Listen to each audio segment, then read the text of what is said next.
Welcome to Bookfulness. This is episode 26 of our ongoing deep dive into, well, the dense but definitely rewarding world of clinically oriented anatomy. Last time, we really got into the weeds, didn't we? The male urogenital triangle, the perineum, Yeah, very intricate soft tissues. yeah, lots of detail in a small space. But today, we're kind of hitting the reset button, structurally speaking. Right, we're moving to a much larger scale. Exactly. Our mission today is opening up Chapter 7.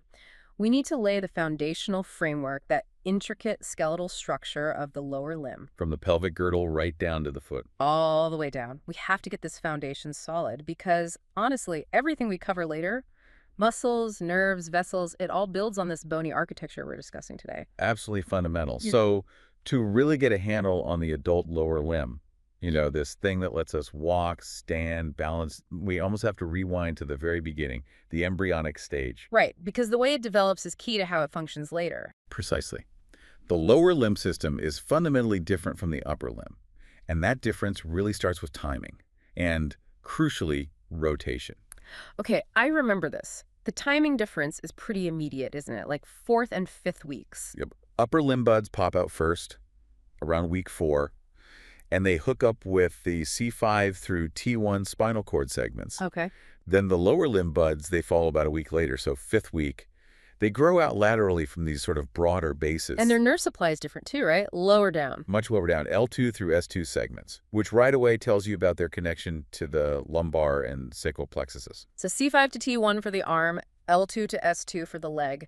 That wiring gets, well, it gets complicated pretty fast because of that big rotation event. The 90-degree rotation, yeah. Yeah. Yeah. It happens around the long axis by the end of the 7th week. Okay. But the absolute key detail, the thing that really defines us as bipeds, is that the rotation happens in opposite directions. Okay, let's unpack that. Upper limb rotates Mm. laterally. Laterally, yeah. So the elbow ends up pointing caudally downwards, and that puts the extensor muscles on the back.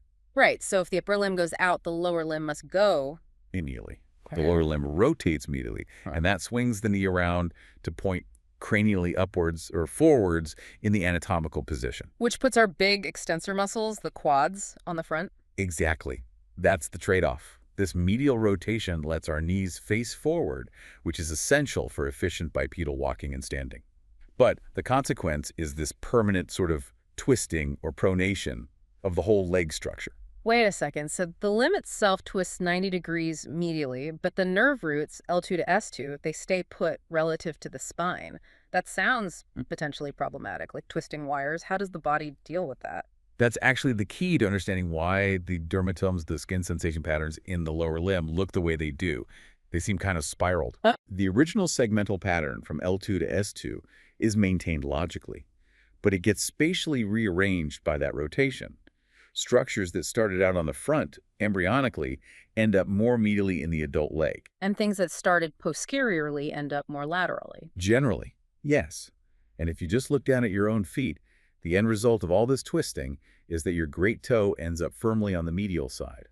The wiring, the nerve supply, still follows the original segment logic, even though the bones and muscles have done this massive twist. That makes sense. It explains a lot about referred pain patterns too, I bet. It does. So that's the big picture architecture set up early on.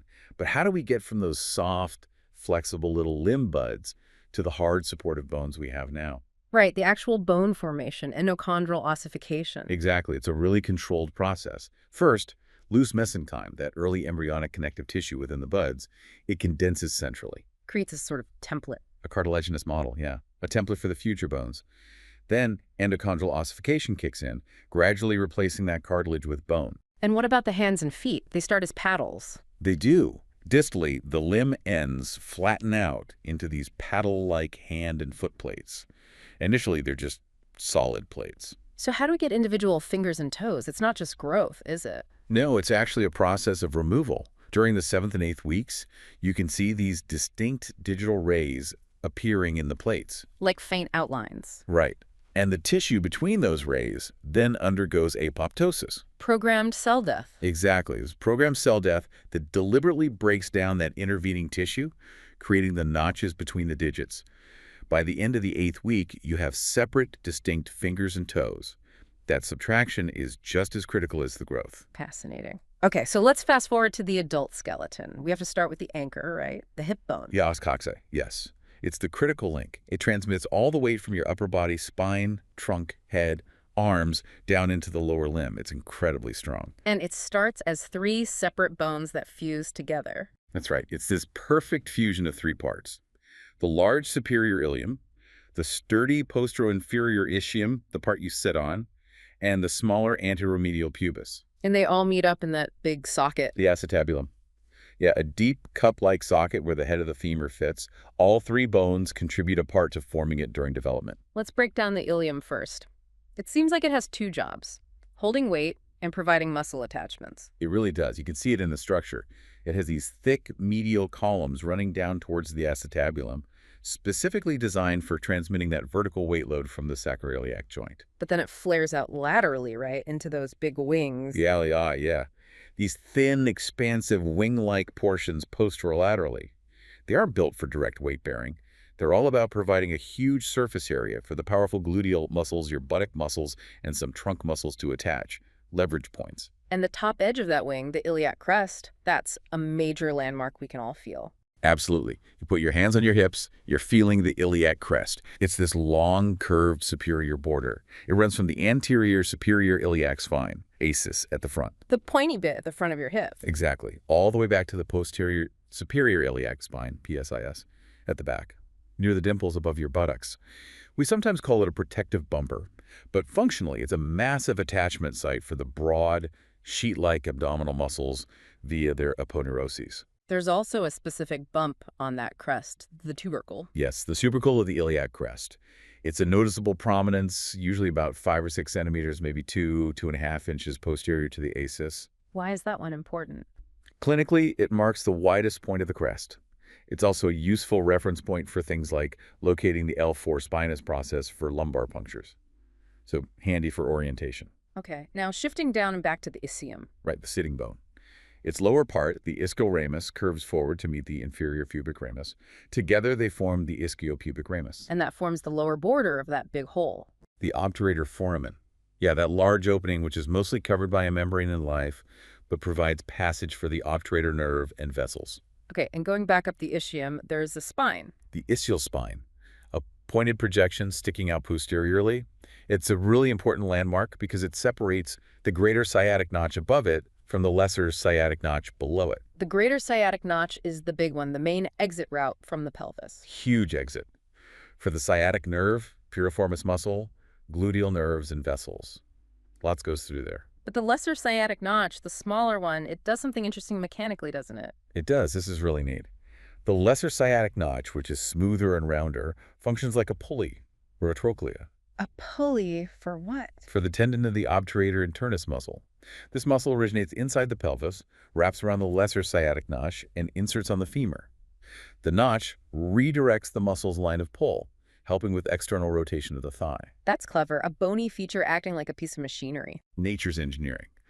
But for pure static support when sitting, the star of the ischium is the ischial tuberosity. The big rough bit at the bottom. Exactly. That large, rough, incredibly strong bony projection.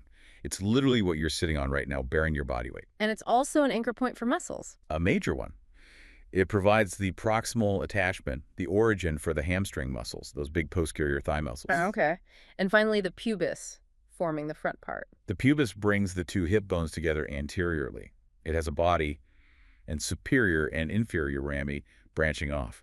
Medially, the body has this rough symphysial surface. Where it meets the other pubic bone. Right. They articulate via the pubic symphysis, which is a fibrocartilaginous joint, allowing a tiny bit of movement but providing a lot of stability at the front of the pelvic ring. So ilium, ischium, pubis fuse together, forming the acetabulum, bounding the obturator foramen, creating the sciatic notches. It's a complex but incredibly strong unit. Perfectly designed to anchor the limb and transfer weight efficiently. It has to be strong. Okay, let's move down to the thigh bone, the femur. Longest, strongest bone in the body. And heaviest, too. It's not just a straight pillar, though. It has crucial angles. Right, the angle between the neck and the shaft. The angle of inclination, yes. The neck angles upwards and medially from the shaft to meet the head, which fits into the acetabulum.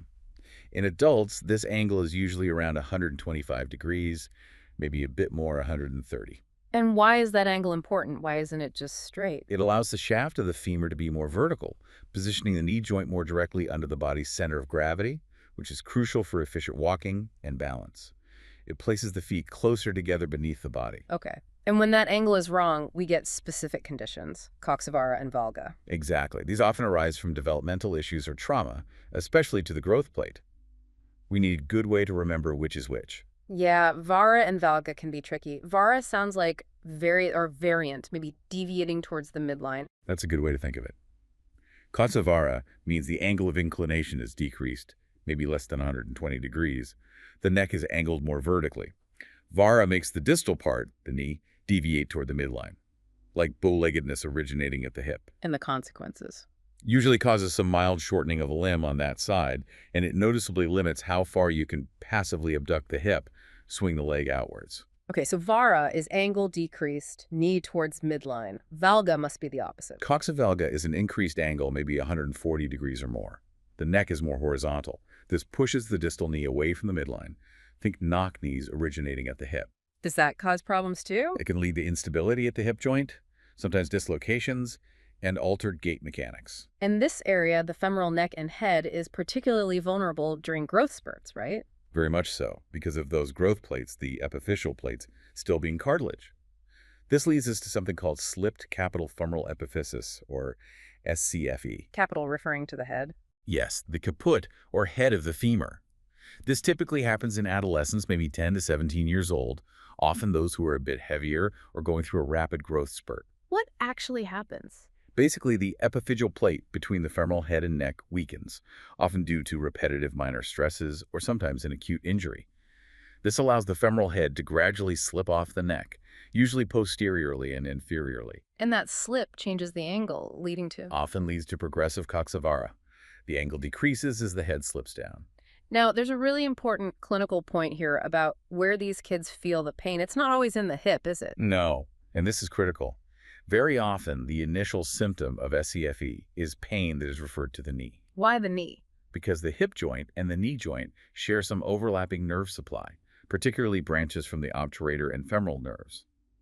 The brain gets confused about the origin of the pain signals. So a teenager complaining of knee pain, especially without any obvious knee injury. You absolutely must examine and probably image their hip to rule out SCFE.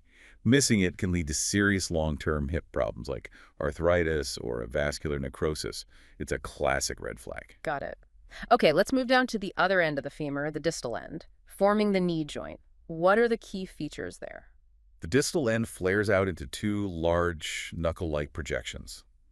The medial and lateral condyles. These are the parts that articulate with the top of the tibia. And the surfaces aren't flat, are they? No, they're convex, especially as they curve around from front to back. This shape allows for the complex rolling and gliding motion of the knee joint. Where they meet anteriorly, there's a smooth groove. For the kneecap. Exactly, that's the patellar surface, where the patella glides during flexion and extension. And on the sides of the condyles. We have the epicondyles, medial and lateral. These are rough bumps that serve as attachment points for the collateral ligaments of the knee, the MCL and LCL, which provide side-to-side stability. The medial epicondyle is usually a bit more prominent. And there's one more little bump above the medial epicondyle. The adductor tubercle, a small but distinct elevation, and it marks the distal attachment point for a large portion of the adductor magnus muscle, a powerful thigh adductor. Okay, let's connect this to what we can feel. Surface anatomy time. Back to the hips first. If you put your hands on your hips. You're on the iliac crests. Now, notice how it feels. The front part, maybe the anterior third, you can usually feel the bone pretty clearly. It's quite subcutaneous. Yeah, pretty sharp. But as you trace it backwards, the posterior two-thirds often feel less distinct, more padded. Right, covered by more fat and muscle back there. Exactly. Now trace that crest forward and slightly down, and you should find that pointy bit at the very front, the ASIS, anterior superior iliac spine. It's often quite easy to palpate, sometimes even visible in thinner individuals. Is there a trick to finding it if someone has more overlying tissue? Yeah, the book mentions a useful tip. Have the person sit down or lie down. This relaxes the muscles that attach there, like the sartorius and tensor fasciae latae, making the bony point feel more prominent underneath. Good tip. Okay, moving down the leg now, we've got the two bones, tibia and fibula. The dynamic duo of the lower leg, but with very different roles. The tibia is the big one, the shin bone, It's the main weight-bearing bone. And the fibula. The fibula is the slender one on the lateral side, and this is fundamental. The fibula has no function in weight-bearing. Zero. Really? None at all. If you were to surgically remove a section of the fibula shaft, you could still walk and bear weight perfectly fine on the tibia. The fibula's main job is muscle attachment. How many muscles? It provides discal attachment for one muscle and proximal origin for 8 different muscles, mostly those controlling ankle and foot movements. So if it's not bearing weight, how does it stay connected to the tibia? All those muscles must pull on it. They're held together very firmly along their shafts by the tibiofibular syndesmosis.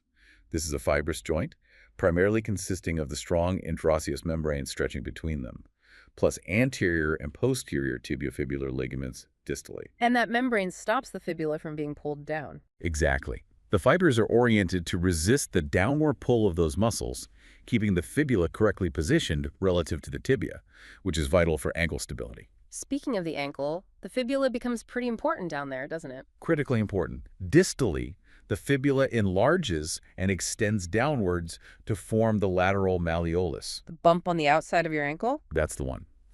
It forms the crucial outer wall of the ankle joint socket, the mortise. A talus bone fits snugly between the medial malleolus, from the tibia, and the lateral malleolus. Without that lateral wall, the ankle would be incredibly unstable. And the lateral malleolus is different from the medial one in a few key ways. Yes, 3 important differences for clinicians to remember. The lateral malleolus is generally more prominent, it sits more posteriorly, and this is the big one. It extends about 1 centimeter further distally than the medial malleolus. 1 centimeter doesn't sound like much, but anatomically. It's huge. That extra distal projection on the lateral side provides a strong bony block against the talus shifting outwards. Eversion. It's a major reason why inversion ankle sprains, rolling the ankle inwards, are far, far more common than egression sprains. That bony buttress on the lateral side is very effective. Makes sense. It forces the stress onto the lateral ligaments or even the fibula itself during severe inversion. Precisely. Okay, palpation again. The tibia is easy mode, right? Yeah, the front edge, the anterior border or shin, it's super sharp and right under the skin.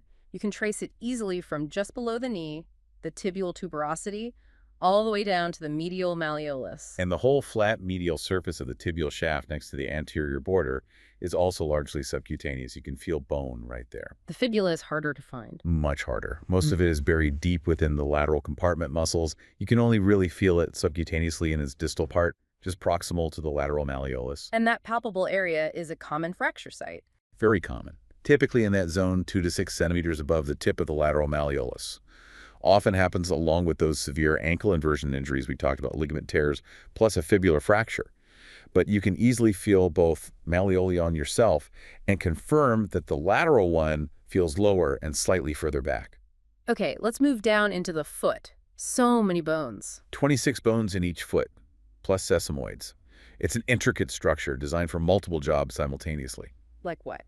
It needs to support the body's weight, obviously. Act as a lever for propulsion during walking and running. Adapt to uneven surfaces. And absorb shock. It's a complex balancing act. The bones are grouped into tarsals, metatarsals, and phalanges. Yep. Tarsals are the 7 blocky bones forming the posterior half of the foot, the ankle and heel area.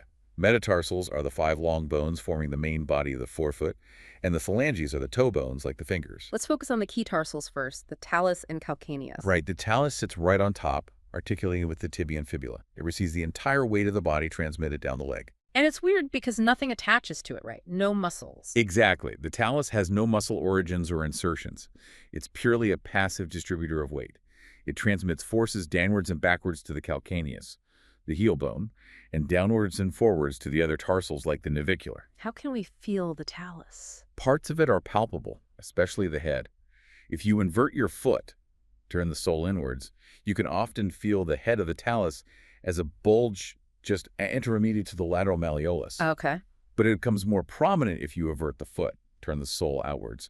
Doing that moves the talar head slightly away from the navicular bone, making it easier to feel just anterior to the medial malleolus. Is it a landmark trick? Yeah, a useful guide is to imagine a line drawn from the tip of the medial malleolus to the navicular tuberosity, a bump you can feel on the medial side of the midfoot. The head of the talus lies deep to the center of that line. You can also feel the superior surface, the body of the talus, just in front of the ankle joint if you strongly plantar flex your foot. Point your toes down. Okay.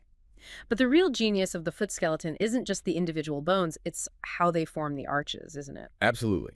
The arches are the key to the foot's resilience and adaptability. Mm. They allow the foot to act like a spring, absorbing shock and distributing weight effectively. There are three main ones. 3 primary arches, Mm. 2 longitudinal, running front to back, and 1 transverse, running side to side. There's the medial longitudinal arch, the lateral longitudinal arch, and the transverse arch. Which one is the main arch we usually think of? That's the medial longitudinal arch. It's the highest and most dynamic. It runs from the calcaneus up through the talus, which is the keystone, the navicular, the 3 cuneiform bones, and down to the heads of the first 3 metatarsals. And it doesn't touch the ground normally.